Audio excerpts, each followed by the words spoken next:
My name is Bailey J. Charles, and today I come at you with alarming news.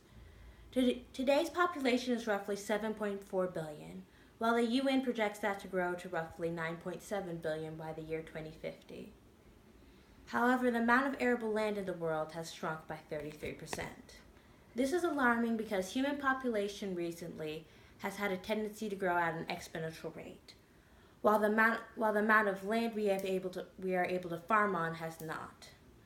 The amount of land we have been able to farm on has shrunk largely because of human interference and natural techniques like erosion and the movement of land, though mostly human interference in recent decades.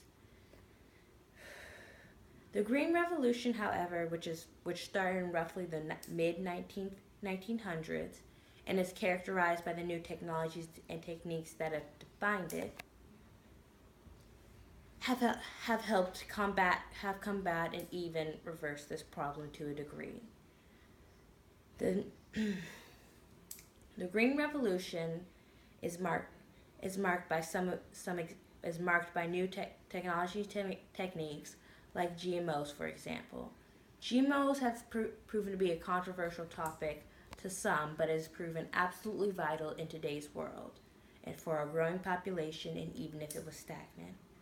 GMOs have allowed us the ability to create more nutritious, hardy, and bigger foods, so that we can feed more people on less soil.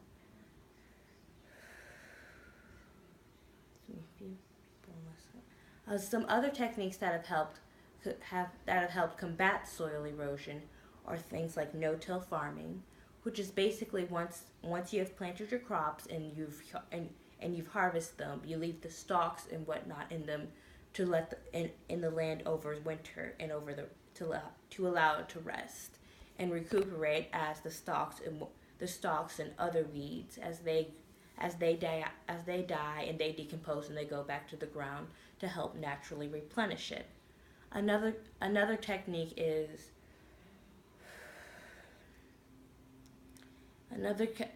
is using shelter belts, which is basically when you have your field and you have a groups of shrubs or trees around it, and this helps the crops by when rain and wind and they come beating down on the land and soil, and the soil starts to run.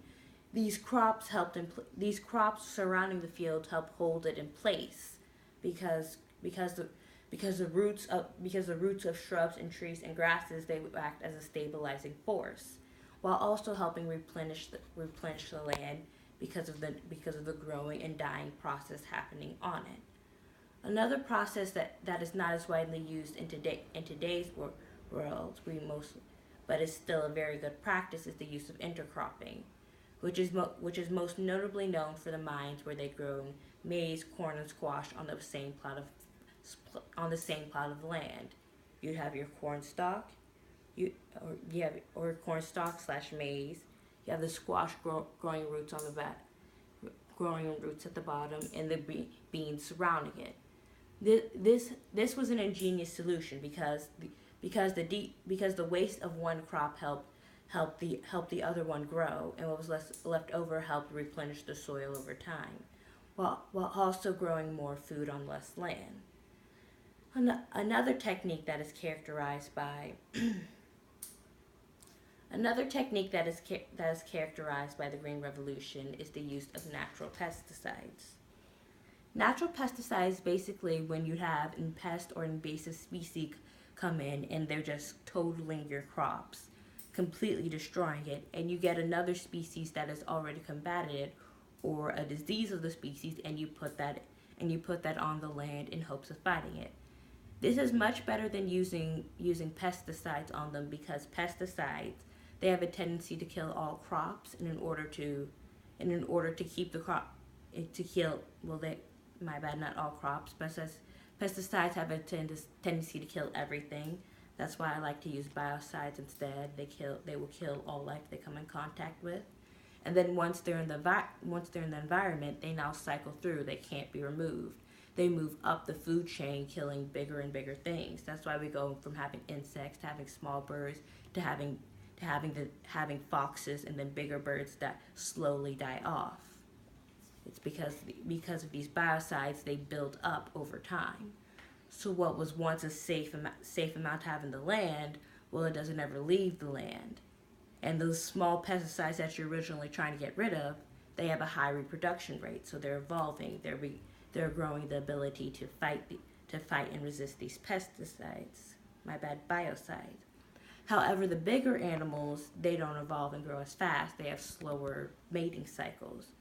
So the pests that you originally want, they become immune to it, and then you have all these other side effects from having it in the environment.